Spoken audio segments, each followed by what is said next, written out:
Hi guys, this is Drum the Blues, and I'm coming at you with a video review of Transformers Prime Dreadwing and the Voyager.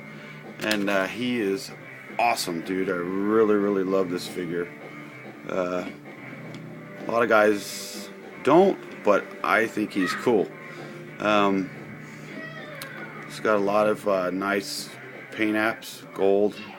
He's got Decepticon logos. He's got, you know, some yellow plastic up here, a little bit of black, silver, but he does have some, you know, visible hand syndrome. And his waist, a lot of guys don't like his waist, but I don't really care, because when you display a figure, you always display it like this, you know. And people talk about the kibble underneath. Well, I never display my robot or my Transformer upside down to where you can see the robot kibble. So I'm not trying to be a smart butt, but I'm just saying, you know, it's a jet, it has kibble underneath, big deal, you know. And another thing is they don't like the some guys don't like the rubber wings, which it doesn't bother me at all, man. It really doesn't. I think this figure is killer. I think this figure looks awesome. Look at it. I mean, how can you not like it? Anyway, it does come with the weapon, which I do not like. And it's the, you know, special mech tech weapon. Yay.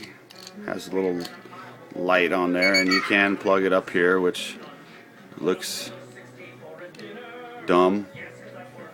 And you can plug it underneath here, which looks even dumber. So enough about that. It does come with a cool sword. I think the sword is cool. I think the sword looks good. And you can plug it in the same spots, but why? Okay, so now to compare it to in vehicle mode, we'll compare it to Wheeljack, which he is a little undersized, but you know, what are you gonna do? What are you gonna do? It is what it is, right? It is what it is. So anyway, let's get on to transformation. This guy for me is one of the hardest Transformers to do. I don't know why, but it is. Anyway, oh, and one other thing is I've seen some reviews to where they didn't get the wings to lock in. The wings do lock in. You hear it pop out? There's a little thing right here, and if you push on it down far enough, it locks in, so the wings don't move. Okay, it does lock in. See, locks in. So transformation is as follows: just push down on it, pops them up. Push down on it, pops it right off. Okay. Next thing I like to do is fold up the landing gear. Then what you're going to do is pull on this waist piece right here. Kind of undo it, and that pretty much pulls everything out. Now if it doesn't, do not pull on these, because you'll break it. Pull out on it, because these little pegs right here peg in to this top piece up here. So pull out on it if you can't do it in one move like I did. And then what you want to do is kind of fold this up and out of the way, and fold out his feet. Boom boom, and then just bam, clamp that together. Now a lot of guys like to official transformation pulling these wings up in the back.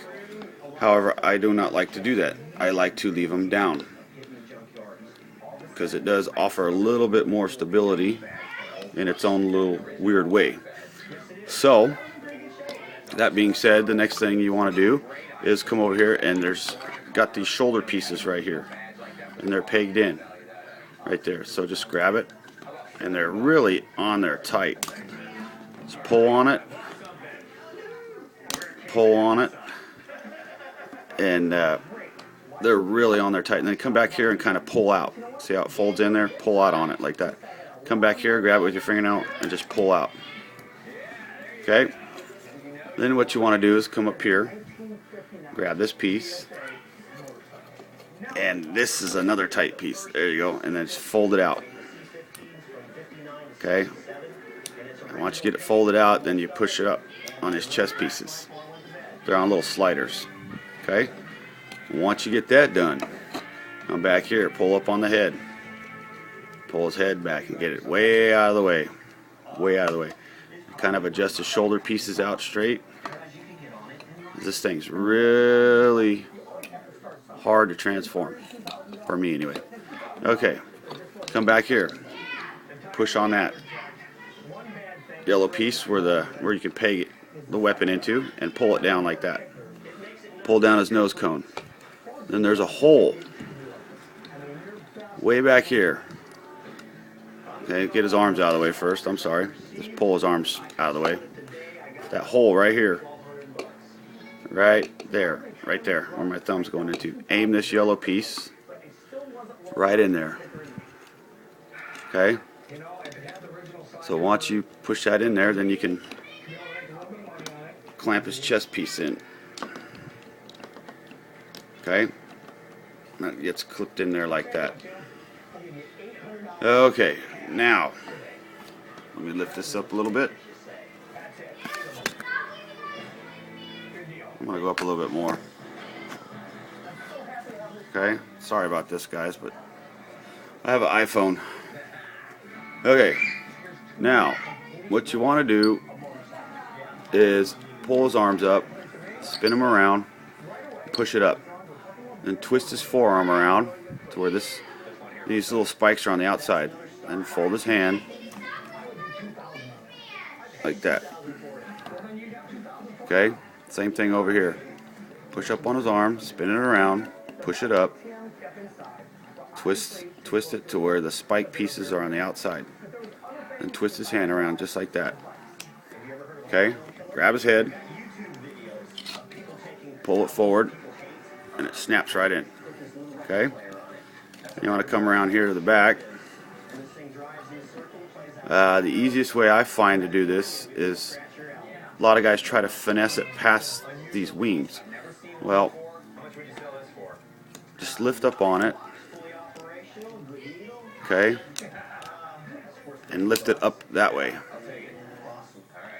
See how it's out at an angle? Then flip up his wings, and then pull it down. See how easy that was? You don't have to wiggle it past these rubber wings. Just pull it down. Okay.